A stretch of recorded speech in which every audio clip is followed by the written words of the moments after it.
The Wrestling Mayhem Show. Since 2006, the pioneer in pro wrestling podcasting. This show is brought to you by IndieWrestling.us and IndieWrestling.network for your independent wrestling entertainment.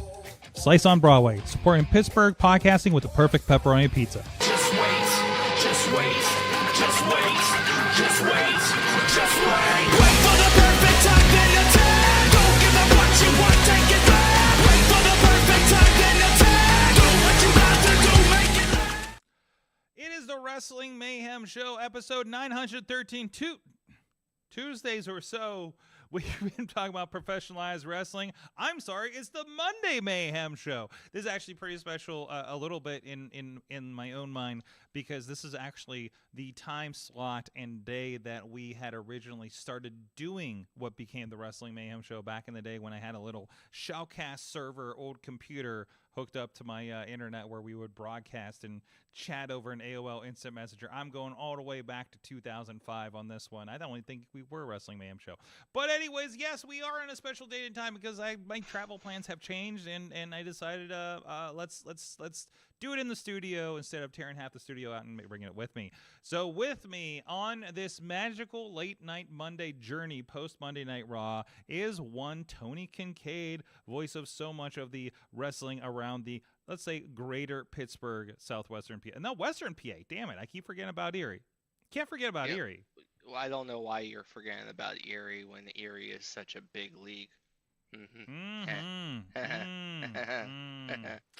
Wow, Tony, thank you for joining me here today. Of course, we'll talk about it later. You're going to be a part of two very big shows coming up this week with Prospect Pro Wrestling, or I'm sorry, LDE. There you go, I'm good still, boy. Listen. I have so many style guides and brand guides, and you should see the brand guide I got from Lebanon Dawn Enterprises. Right? It was. Did you get? Hold up. Did you get Draft 3 or Draft 4? Because Draft 3 has a huge change to the typographic font for the website and the body text that needs to be focused on. Yeah, and it was like there's a lot of like sepia tone filters that they want on stuff, and I've been kind of just asking forgiveness instead of permission on that one, and I'm kind of worried about what those methods are at this point. You really want to put out there that you're asking for forgiveness over permission on live television, or the airwaves rather, when you're talking to someone who is considered the voice of LDE for what used to be Prospect Pro Wrestling, now is Lebanon Dawn Enterprises. You actually want to let me know, and you think that I'm not going to rat you out? Well, you're lucky that I have money invested in both this product and personal stake in LDE, so I'm not going to rat you out. I'll let LDE find this out when his PR team gets a hold of this later tonight. Well, this has been the Wrestling Mayhem Show. I'm going to go somewhere else, not be where people can find me. Yes. Anyways, well, while I am still able to be here, let's get into some wrestles for the week. So I think one of the bigger ones of the weekend, one of the more different, interesting partnerships, we should say. What did I say a couple weeks ago? If you're getting really tired of UFC crossing over, Wake UFC does business creeping into your wrestling, there's another channel. Well, guess what? It really NXT Battleground emanated from the. If you didn't hear this enough times on Sunday, I thought it was an Apple keynote as many times as they mentioned it. The UFC APEX in Las Vegas. Is where it emanated from. I looked at because I was curious because it felt like a smaller venue than I thought the Performance Center was as far as the attendance and how it sounded and things. It was. I checked out WrestleTix on Twitter. Great Twitter account that does kind of track. You're like, okay, this is how many tickets have been sold, how many are left. There's a floor plan, kind of stuff. Like really good kind of data stuff. And it was set up for just over 700 people. You wouldn't have known it because it was, as a video professional, there's a jib crane from the ceiling. What I was excited about technically. WWE did that from the lighting rig for a very brief period. I have a feeling that it was too difficult to set up on a weekly basis. So, but every time they did that, I'm great for the Octagon. I actually pulled up some UFC stuff on YouTube, like some of the best up clips. See what does this look like compared to what the wrestling looked like, which was built for the octagon, right? And it works well, but there's just so much space. Like they didn't even like fill the floor in a lot of cases there, and that's what like kind of made it feel emptier to me. Was those bits of gaps that felt like that they had there. What was your vibe from that show and how it came off? So I remember, I watched a lot of UFC fights during COVID when everything was being done in the Apex, and it felt even more empty back then. So seeing the Apex in a situation, and now they run fight night shows in there and occasional events for UFC. The big thing with the Apex is it's a lot like your independent gymnasiums in that it is very intimate in its setting.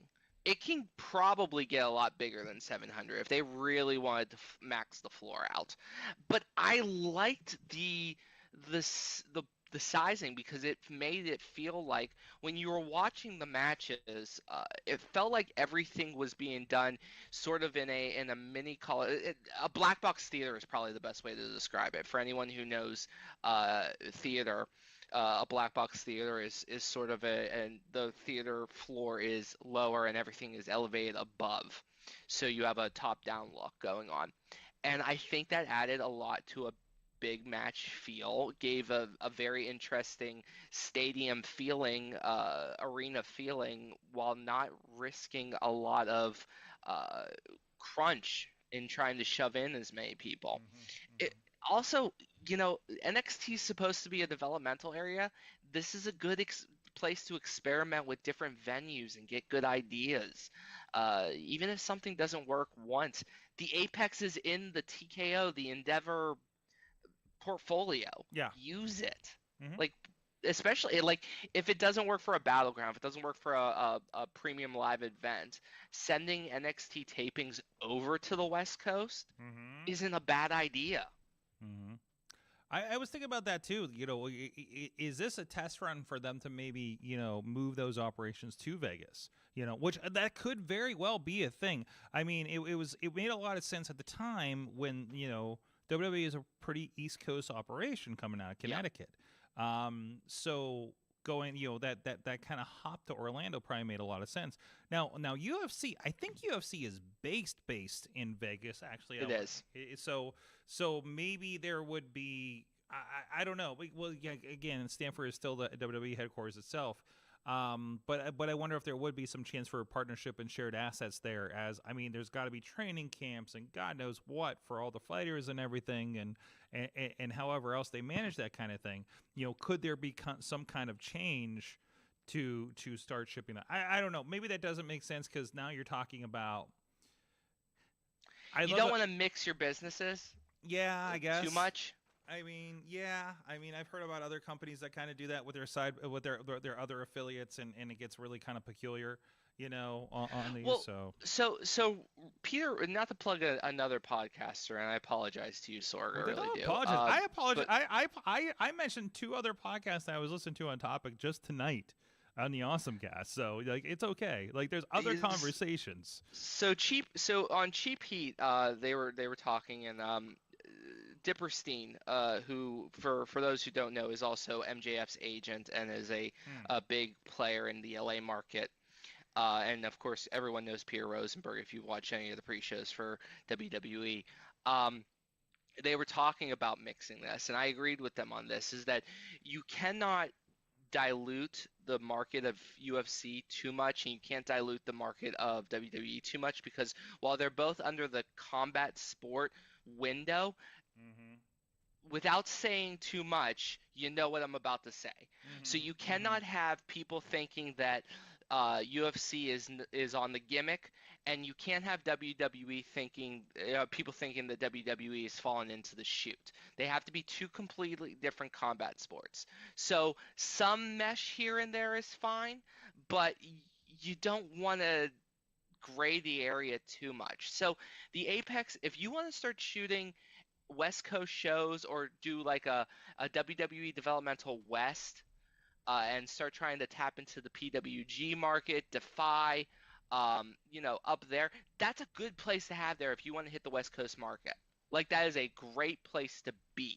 Mm-hmm. If you want to bring in some East Coast and put some money in the Orlando Center and start developing a UFC area for shows to be done there, where you can have East Coast fighters based out of Orlando, and now they're fighting in fight nights on the East Coast, so they don't have to spend so much money before they get that guaranteed UFC contract, and the money's being fronted by TKO Endeavor, but it's on WWE property. That's fine. There just has to be a physical wall, a visual and physical and literal and metaphorical, and every wall you possibly can think of needs to be put there. So I wonder what you're thinking of that, because I was thinking something relatively similar to this, because, you know, that's kind of story and that meshing. We saw a lot of UFC people, you know, either in the promos or in the stands here on Sunday. So we were seeing that meshing, and then to the point where we ended up having Shayna Baszler really putting over her experience with UFC against Solveruca. No, wait, No. Lola Vice. Yes. Yes. Yeah. I did that without my NXT cheat sheet. I didn't want to correct you, but yeah. But the flippy one is Solveruca. Yes. Yes. Oh my God. Yeah. Both of those. I was already in for the Kalani Jordan. Glad to see Kalani won the belt, and they mentioned it tonight on Raw, and was putting that over too. But you know, both, I think, great showings on that. But again, like, we did the NXT Underground thing, right? We came back to like this. Hey, this is UFC like, but I felt like they made pains to make sure it didn't look like UFC when they were doing it. Which you have to do when you're doing the underground matches. You have to separate those two. They did the same thing with Riddle's variation on the undergrounds.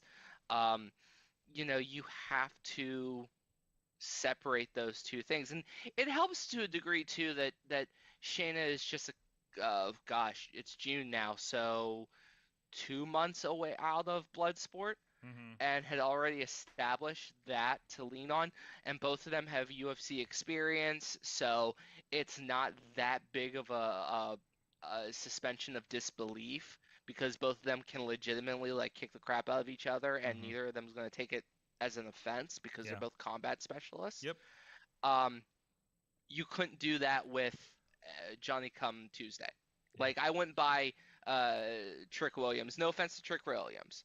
I just wouldn't buy him in that fight unless they establish something else. He's not that kind of athlete, right? Exactly. Like that's we're not putting the college cheerleader in the UFC ring, in the underground ring, right? Because that doesn't translate, right? Yeah. So, but then, like, because I've seen this in some indie promotions, like Lady Frost, we'll talk about her in a moment, like, kind of translated really well. Also, her husband probably helped a whole lot of that.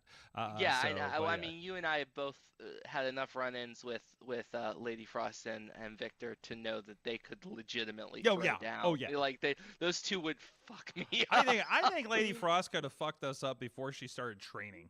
Okay, let's be honest about this. She is a you know I always talk about, like, I don't know if I say this out loud on the show, but I always thought, like, Super Hentai was like, he's not a tall gentleman, but he's like the kind of person you still would not want to run into in a dark alley.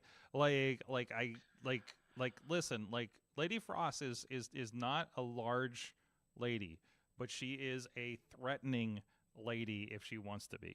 99.999% of people I run into, I would not want to meet in a dark alley. The 1% is Doc. That's it. I mean, realistically. Well, there's that.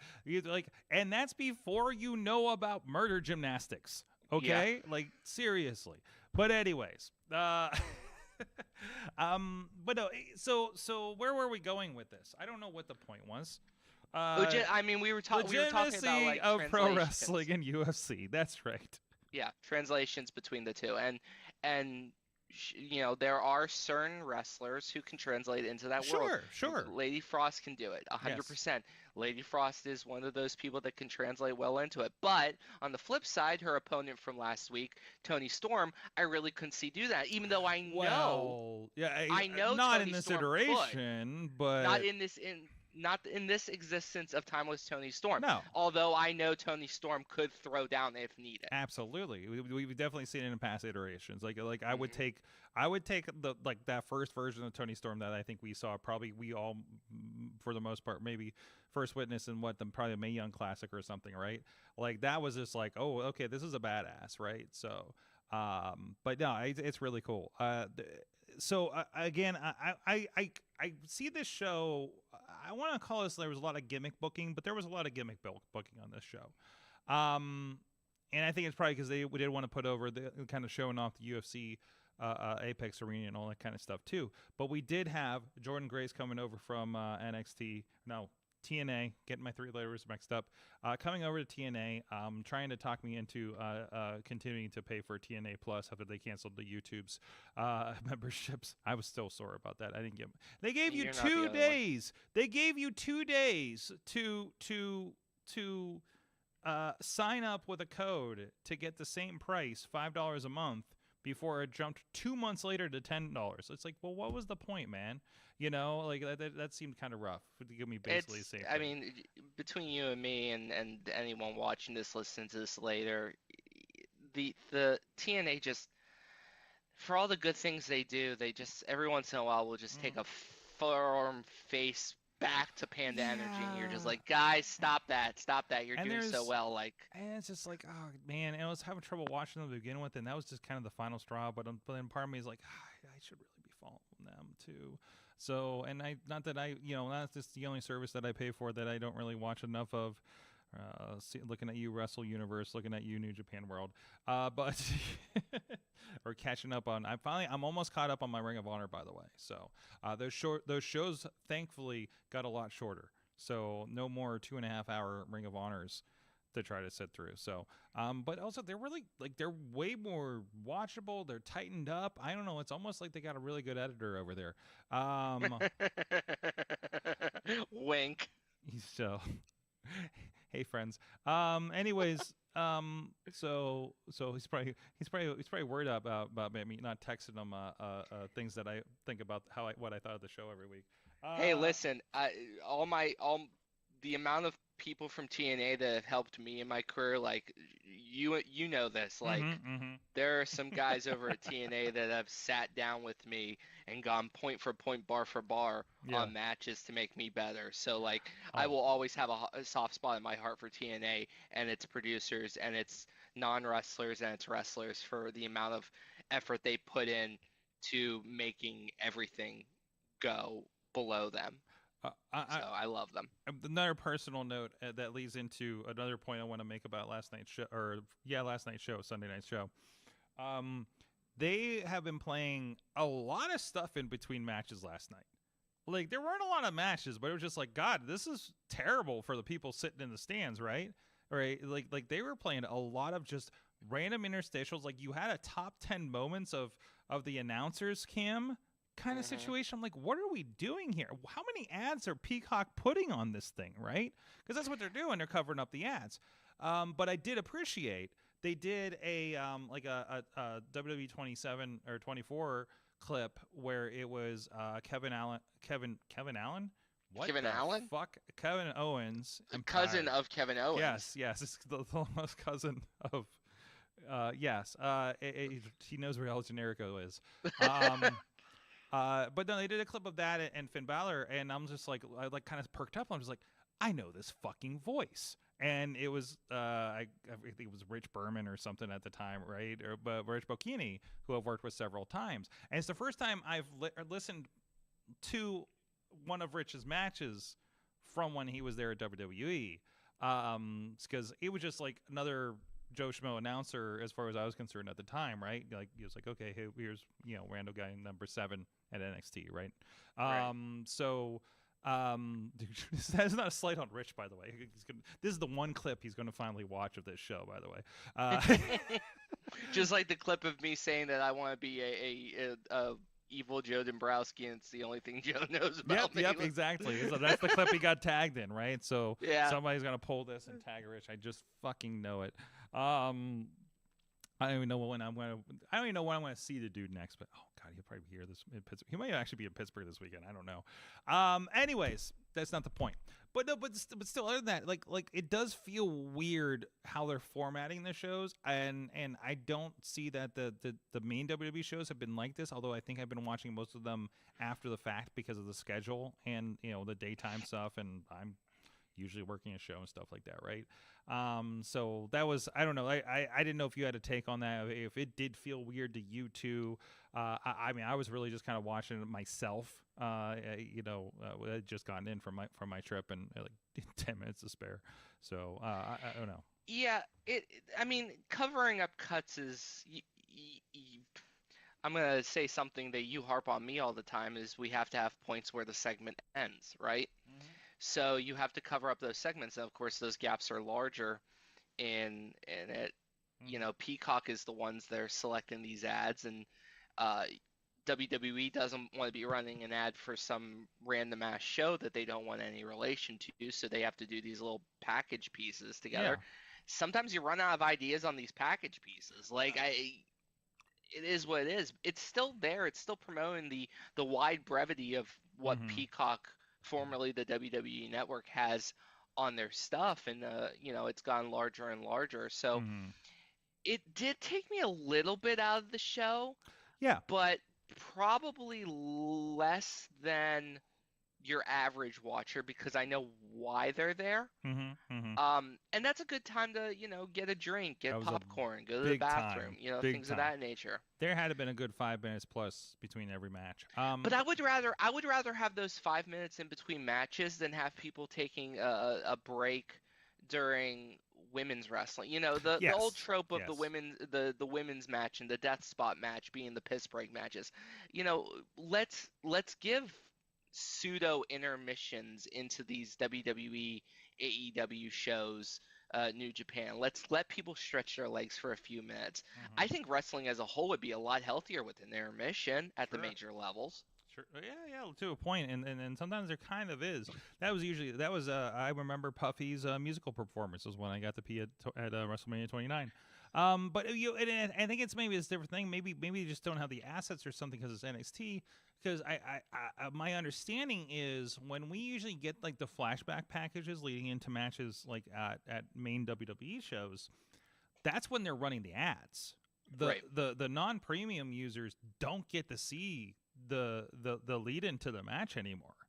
Right. Well, I did notice there were a couple during WrestleMania weekend mm-hmm. where they were doing some of those where they were, here's the story so far situations. Mm-hmm. But that some of them were like shills for Paul Heyman's DVD that's been out for about a decade, or a tag in it was just a character profile on CM Punk or a character profile on Sami Zayn, and those are obviously the pieces that are being covered up by ad revenue, but they felt disjointed because at some point, sometimes they would relate to the match that was coming up or the match that came before, and sometimes it was just like Bianca Belair's superstar profile when she wrestled the night before, and you're just like, what, huh? Mm-hmm, like mm-hmm. It didn't mesh. Yeah, so sometimes you just gotta okay, we have 5 minutes to set up. We have a package that's 4:30. We have a package that's 5:30. Let's go with the 4:30, and whatever it is, if it doesn't fit in, it doesn't fit in. Or you're like me, and I have a package. This happened to me this weekend. I'm like, all right, you got like a 4-minute match, you got a 15-minute match, and then you have a 20-minute match. And I was like, well, the sheet says 15. The announcer just said 15. I'm going to run the 15. And we had to hit about 11 minutes, and everybody's looking at our people, and my guys are still going to go pee. And I'm just like, oh, what are we doing? What do you mean you want to start?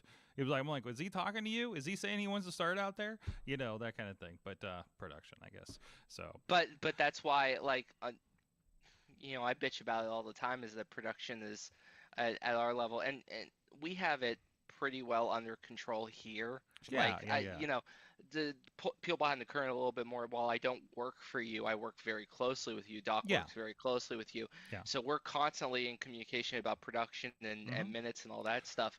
But sometimes there's bleed over in intermission. Sometimes Yep. intermission, we want to pull it fast because there was overrun. Mhm. It is what it is. It's really frustrating when everyone's looking at you to start and you're like, I don't know where my other guy is, and two of my camera people are eating pizza in the corner. Like, what do you want from me? WWE doesn't have that problem because No, they don't. they're so like, say what you will about the artist formerly known as the chairman, but like, that man was strict on times. Like, Yeah, well, and that's everything. That's just a professional production for on you know, all the way up Sunday and down. Night Football's the You same know, way. And when we're doing the MMA shows, they're definitely a lot tighter than what we do a lot of times on the indies for wrestling. But you know, and you know, it just sometimes it's like, oh, I don't really have communication with, like, I don't know, I'm kind of relying on just what's happening out there, and can't figure out like okay, like literally I'm just like, who tells me how to start the show? I talked to the promoters, like, if you're ready and they're ready, I'm like, okay, well, who's going to tell me that they're ready so we can start the show? And then I was like, well, if everybody looks like they're in position, I want to click this package that says that we're going. So like that kind of thing. Or I get yelled at another promotion that was terribly run last year, and I don't know, that does not narrow it down, so I'm not worried about it. Where it was just like, I have a guy yelling, I'm like, why aren't we starting the show? We're 45 minutes late. I'm like, where is everybody? It's like, they're out there waiting. I'm just like, I was told to start when they're in the ring, so tell me what I'm supposed to do here. You know, get them in the ring, I guess, right? So like, I'm not in charge of starting the show. There's a lot of stuff that I don't even understand what happens backstage in an MMA show that I have to wait for.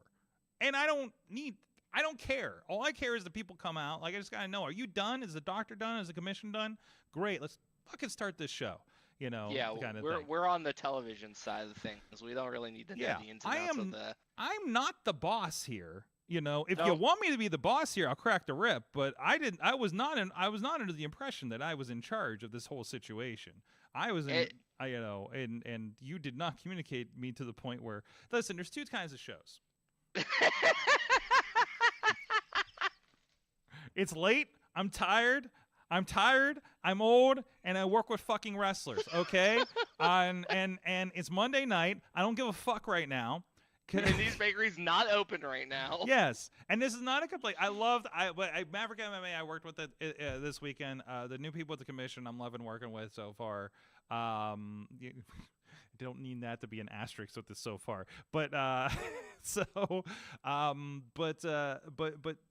when you do a indie show, it's you this is general production.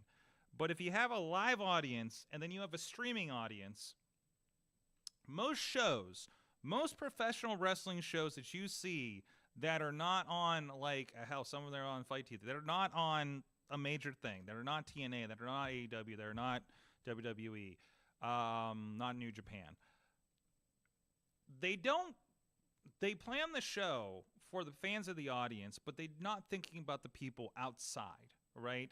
And that's everything from, like, are you telling the people that are tuning in what the hell is going on, who this person is if it's their first time? The comic book, you know, effect. Why, you know, that's why there's like so much exposition in those bubbles in the first couple pages of every Wolverine book, because somebody doesn't know who Wolverine is because it's their first time picking it up. So there's that. And then there's, like, you know, okay, we want to run these commercials. Great. There's no screen. Shit.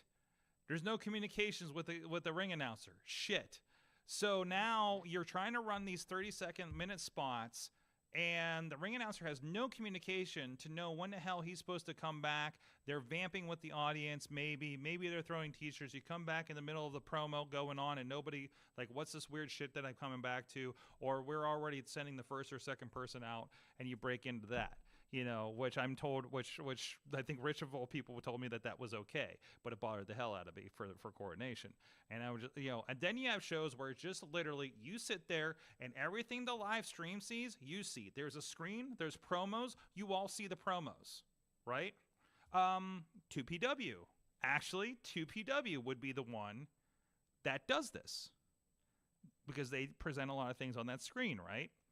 Not a ton, and there's some things we would love to do that we haven't sorted technologically to make that a little smoother for the live stream.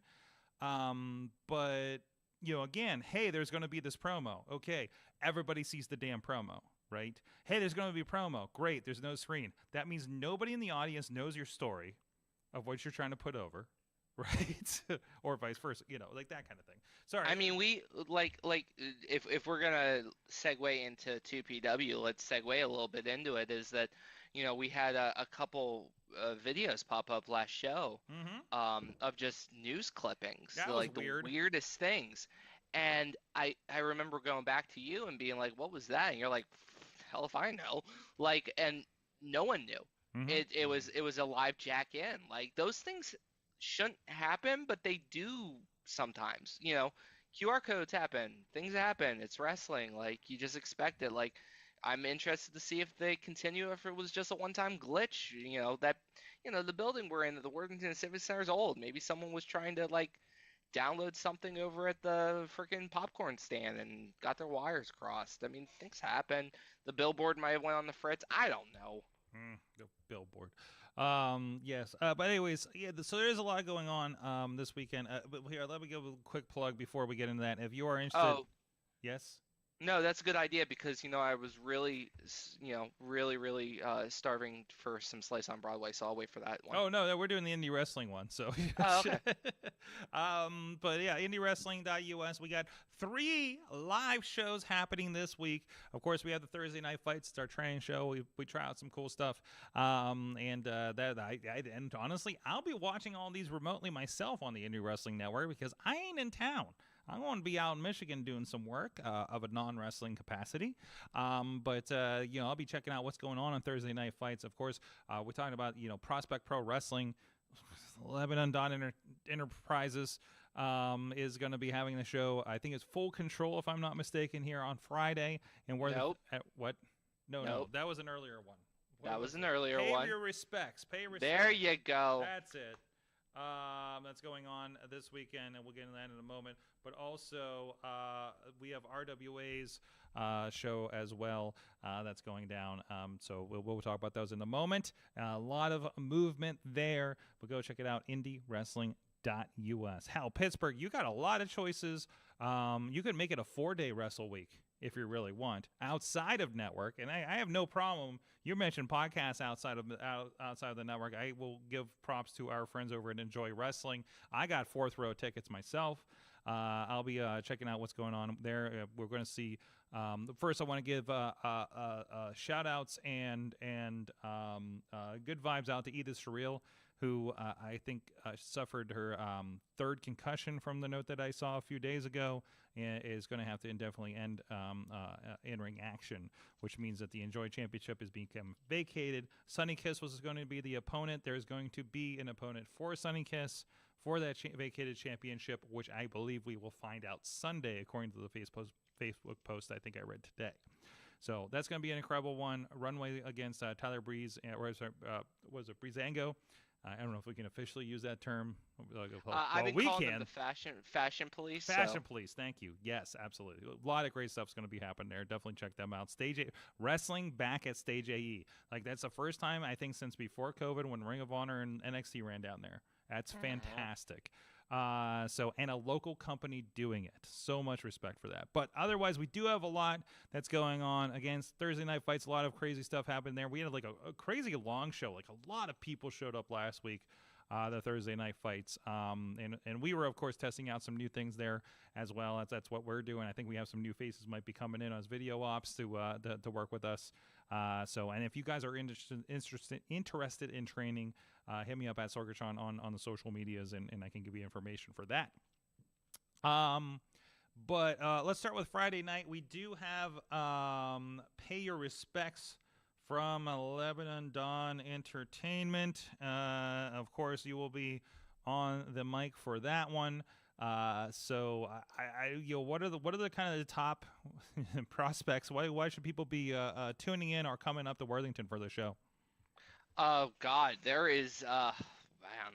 Well, for starters, because LDE has brought in the last 2 weeks or in the last two shows rather, the biggest gates in the history of this company, whether it be Prospect Pro Wrestling or LDE.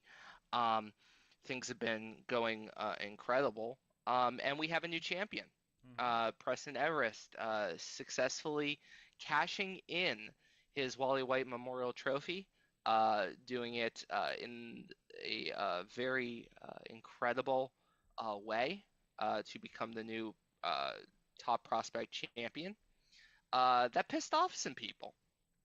That pissed off Jamie Jameson, which was to be obvious, but also pissed off the man Dime Elijah Dean, who earlier in the last week inserted himself into the match. So now it will be a triple threat for the top prospect championship. I think Preston Everest is the future of wrestling in Pittsburgh. I think he's immensely talented, has a great mind for this combat sport, is constantly thinking, constantly maneuvering himself into the best place he possibly can be in. But he did a cardinal sin, in my opinion, which is get involved in a situation where Jamie Jameson and Elijah Dean are punching each other in the face. Those two hate each other, except for if you involve yourself in them fighting, in which case they will hate you. It's going to be a tough first defense for Preston. I think he has the gumption, but triple threat rules are in play. He does not need to be pinned for the decision to count. So he has to remember that. We'll see what happens Friday in Worthington. Also the tag titles are on the line if we want to talk about those. Local 814 getting their shot at the tag gold. They were not there. I'm not sure if that was ramifications on what occurred with Papa Judo and all that stuff, but they were taking care of business for LDE in other places, and they will take on Warhorse, who just won the tag titles, and that is going to be a big thing because it is two LDE sponsored, LDE supported guys going up against, I think, one of the most dominant tag teams in the 3 states, 4 states, 5 states, 6 states, the whole Midwest, the whole Northeast. They have been destructive. They hold tag title not only at 2PW but also over at RWA. So God, that's going to be a brutal fight. Running the table. They have been. I mean, honestly, they've held. I'm pretty sure they've held damn near every tag title in this area worth talking about. So, that's all the credit to Pat the Bruiser, all the credit to Crosshairs Kelly. They are a destructive force. It takes a lot to take them off their feet, put them on their back for a 3 count. Does 814 have it? I don't like betting against JJ Rumham. I don't like betting against Bennett Cole, but I also don't like betting against Warhorse. So that's an up in the air one. And another one, I'm happy to see that women's wrestling returning to 2PW. Yes. LDE. It's hard to switch. It's It's not that hard. Well, but no, of course, Katie Arquette is going to be coming back to the company and taking on a newcomer, Ava Brooks, I believe. And I don't know if this is one of her first match. I know somebody has been in training. I've been seeing working out with some of the pros down there at Prospect Pro. This is her first match. Okay. This is Ava Brooks' first match. She has been training with several of the wrestlers that grace 2PW. She's been busting her tail to get there, and she is being rewarded with her hard-fought training, her hard-fought preparation, her hard-fought professional debut against one of the most dominant women in Pittsburgh wrestling history. Good luck, kid. Yeah, seriously. Yep. Katie Arquette is not going to take it easy on Ava Brooks. I don't care that Ava Brooks is just turning 18 or near close to it. She's just becoming a professional. It's a W or an L in Katie Arquette's, and Katie Arquette is a multifaceted, multi-time women's champion. Has the ability, I don't have it in front of me, but to hold non-gendered titles. famously, I believe, holds a yet to be rewarded #1 contendership heavyweight championship opportunity at a company. And I hope that Big League Pro, but I'm also not going to force that. Katie Arquette's Katie Arquette. So it's like, sorry, Ava, you're nice. You've been very sweet. You've been working your tail off to get ready. Good luck. But if she does survive, and the key word there is survive, I see a bright future for the young Ava Brooks. Absolutely. So a lot of good stuff there. RWA Saturday night. Now I know there was a big change. Ethan Page was booked for this show. Ethan Page got busy with WWE. So, wait, what? Something happened with Ethan Page this weekend. We didn't even talk about Jordan Grayson stuff, did we? Yeah, no, we missed talking about. We'll get back to what we learned. But so Ethan Page, obviously, WWE gets involved. Your indie bookings kind of go bye at that point. So, and I'm like, wow, usually there's a better person or a really good get, to replace somebody like that, and we got Ryan Edmonds returning. I don't like the tone you just took there. Oh, I'm sorry. Let me try it again. We got Ryan Edmonds. See, you're missing it here because when I saw hold up, I'm going to speak now. Okay. When I saw that Ryan Edmonds was going to graciously come back to RWA, a company that has treated him like dirt, despite the fact that he is one of the most decorated champions that RWA ever saw in its 15 plus years, and he's coming back to fill the void because All Ego got all WWE'd out of his booking, and Ryan Edmonds, out of the courtesy of his heart, is coming in. I mean, and we're going to still bring up hot dogs. We're going to still bring up all the funny business and the lulls and the blah, blah, blah. Can I remind you guys that this is one of the original founding members of the Circle? Or did you guys forget that one? I'm talking to you specifically. Oh, wait, Sword. me? I was just hanging out here with Mikey and just kind of enjoying life and enjoying, concession stand items like pizza. Yeah, you're funny. You're funny. I'm not stupid. I know what you're doing. I don't know what you're talking about. I mean.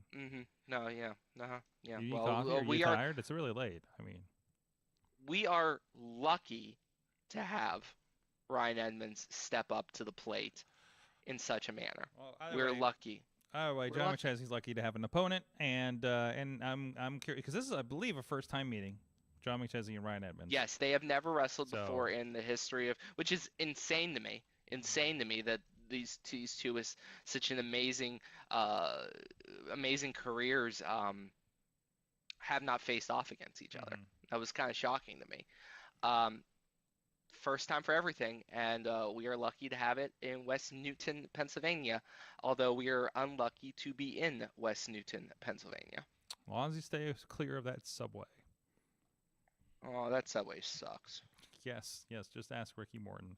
Anyway. Can we also talk, can I talk about something? Can I talk about something? Because the ink...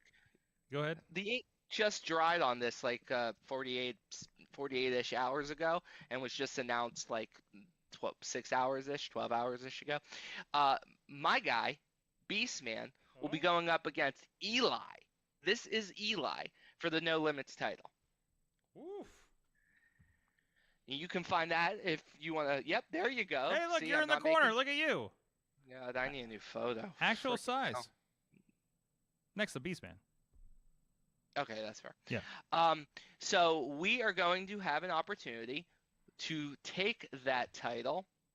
I have found that in the few months that I've worked and cultivated my relationship with Beastman to the point where he is completely under my tutelage, that he really enjoys shiny things. Okay. And what is more shiny than RWA Gold?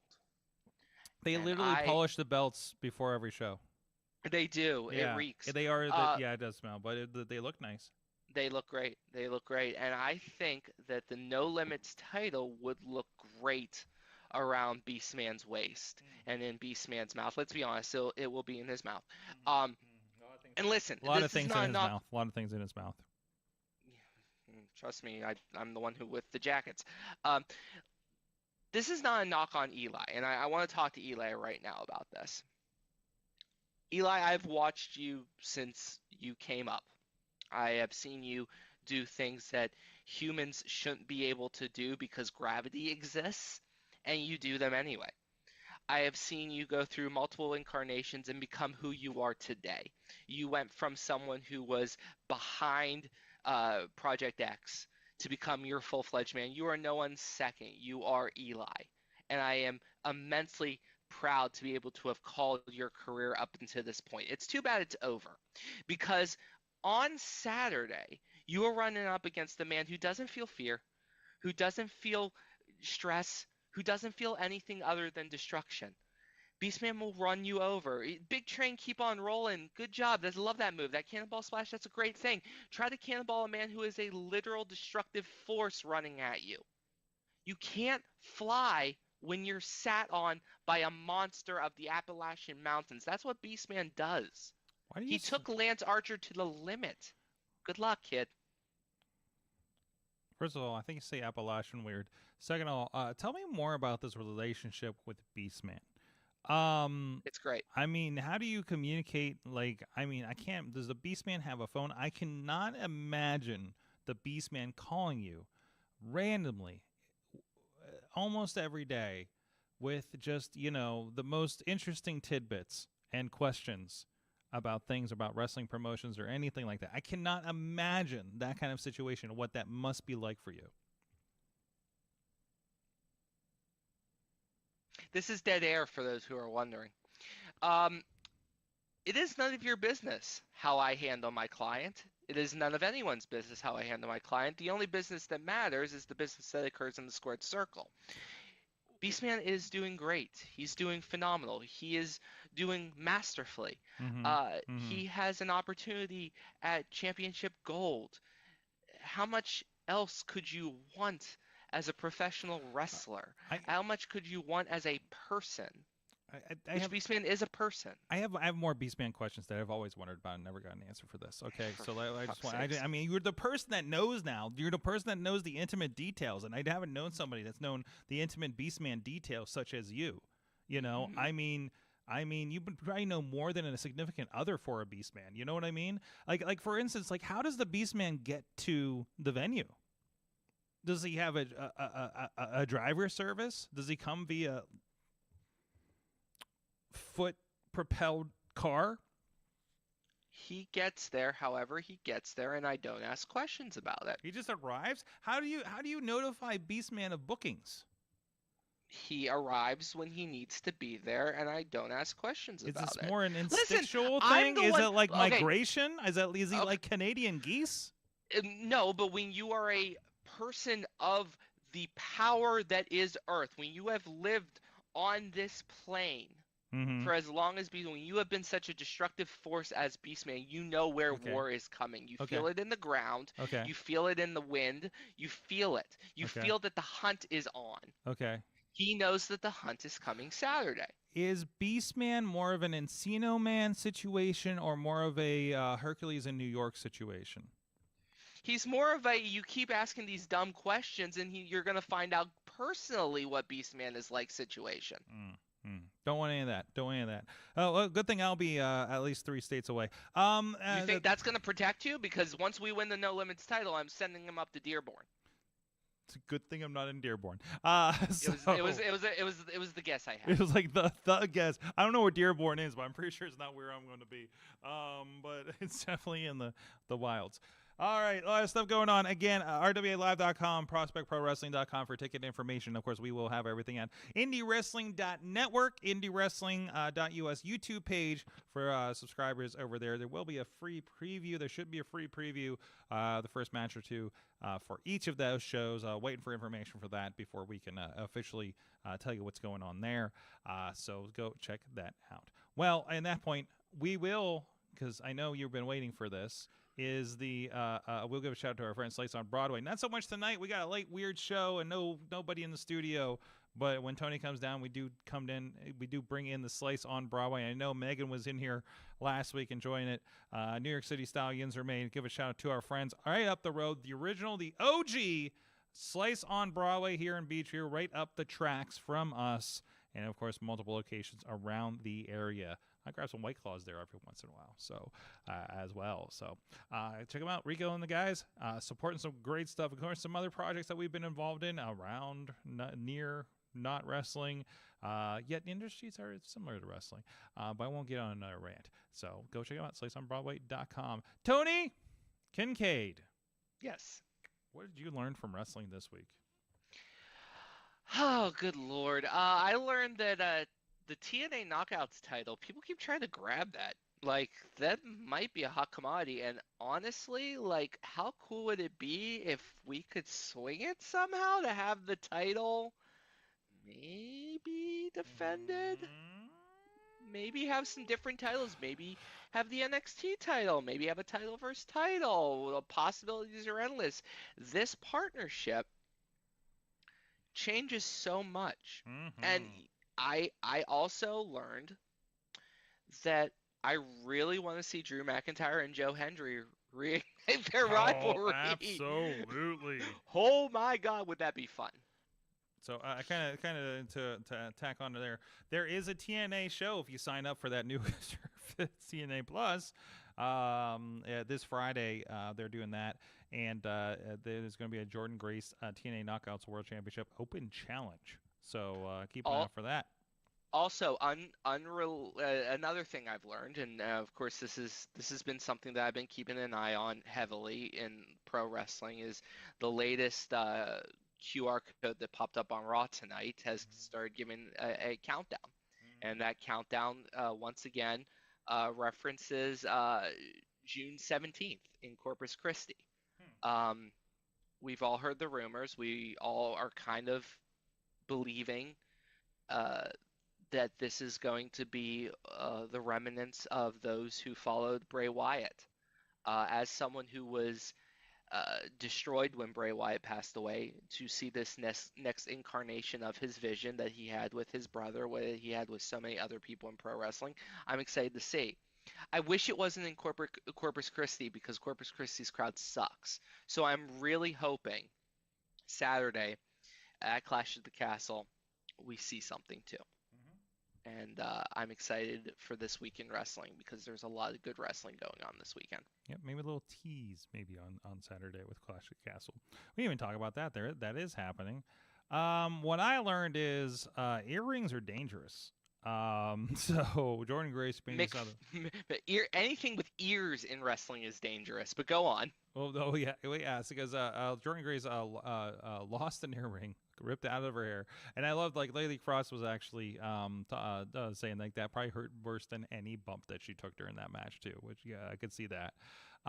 So that was a big one. Like, she, you could tell something. I thought, like, you saw her mouth something, and it looked like, I thought she said, "I fucked up my arm." I'm like, oh no.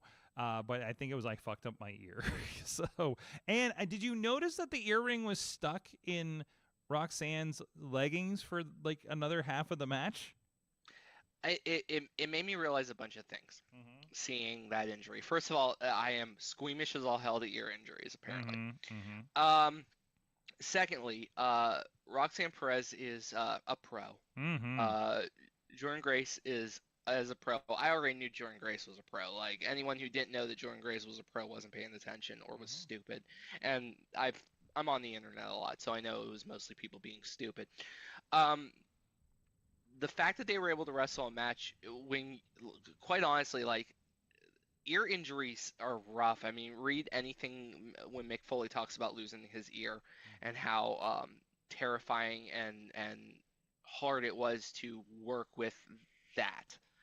And it was just a rip of the earring out. Like, yeah, kudos to those two. Kudos for Jordan Grace to be able to continue and finish that match, because I would have been throwing up X's and just getting the fuck out of Dodge. So, I mean, legend. Also, you mentioned Lady Frost. We haven't even talked about, she had a great match against Toni Storm. Great showing with Toni Storm. I was glad to see the freeze move came back. made famous doing it to Mick Foley that one time in the Youngstown area. And the perfect thing, the close up and the black and white with Tony Storm. So good. All of this, the interactions with Mariah May, this match with Mariah's old partner from Stardom. This is such a story. I'm so Hold up. into this. I'm getting, I hate to interrupt, on social media right now, reports Ricochet's injury seems to be pretty serious. For those of you who don't know, Ricochet was slammed through a car windshield. It was real glass. Braun Breaker put him through. The last shot we had on Raw was Samantha Irving and him being sent to the hospital in an ambulance. So thoughts to Ricochet, and hopefully the Puma is still in him, if rumors are to be true. Absolutely. There's been a lot of rumors with things going on with them in general, so I'm kind of curious to see where that goes to. So it could also, let me remove the veil. It could also, I am not putting anything away from the current incarnation of WWE to work the dirt sheets for funsies. Like, if this is the end of Ricochet, if Ricochet is done with WWE, he's not renewing his contract this summer and is going to go to AEW to have his match with Will, that match is going to bang. At the same time, it could also be a massive swerve, and that'd be hilarious too. I love pro wrestling right now. It is great. Yeah, maybe this is the coming of Ricochet. Who knows? Who freaking knows? Who knows? Buckle up. Yeah, exactly. Just buckle up. Tony, thank you so much for joining us here on this weird Monday night. I will be hearing your voice in my video stream and in my dreams this weekend for RWA and LDE2PW shows on IndieWrestling.us. I look forward to your text messages when something goes weird. What the fuck are you doing? You're not allowed to say that on air. Sorry. Yeah. I didn't know this wasn't America. Whoa. Somebody's been reading the sign. Thank you so much. At Sorgatron on the social medias. I'll be on the road this week going up to Michigan International Speedway for another gig with our friends with SAE. So I'm sure there will be hijinks galore between myself and Dutters on the road as we're tag teaming this project here this week. So I don't know what's going to happen. I honestly, there's no plans other than the event itself. So who knows what we'll get into. And then I might, did you say I might see you Sunday at Enjoy? I will be at Enjoy. So okay. Where are you gonna be? Where'd you get? I just have general admission tickets. I thought about buying ringside, but then I realized my face is too famous, so might as well just want to hide in the back. Yeah, nobody knows who the hell I am, so that's fine. That's fine. Last thing I need is to watch my guys have a big match with Fashion Police and some random asshole just it happened at the Ren Fair. Oh once. my It God, was yes. fucking atrocious. You should wear like a baseball cap and sunglasses indoors. I'll tell you, one of these days I'll tell you about the Ren Fair situation, because I was not happy with that dude, and I have never come closer to fighting someone at the Ren Fair. The Ren Fair throwdowns. You heard it here. Thank you so much for joining us here. Hope you enjoyed this Tuesday morning download surprise for you guys on the podcast. Thank you, Patreon. No Patreon this week, just because of time constraints and everything. We'll be back to our normal schedule next week, and we do have scheduled Bubba Brewer will be joining us, talking about his big show happening in Indiana, PA, with I think the main event is, if I'm not mistaken, EC3 and Bill Collier, I believe. So a lot of fun stuff's going to happen. Damn, there. I'm going to have to go up to Indiana next week. Yep. So we'll see you guys next time. Mayhem out. Just wait. Wait for the perfect time, then attack. Don't give up what you want, take it back. Wait for the perfect time, then attack. Do what you want. This show is a member of the Sorgatron Media Podcast Network. Find out more at sorgatronmedia.com.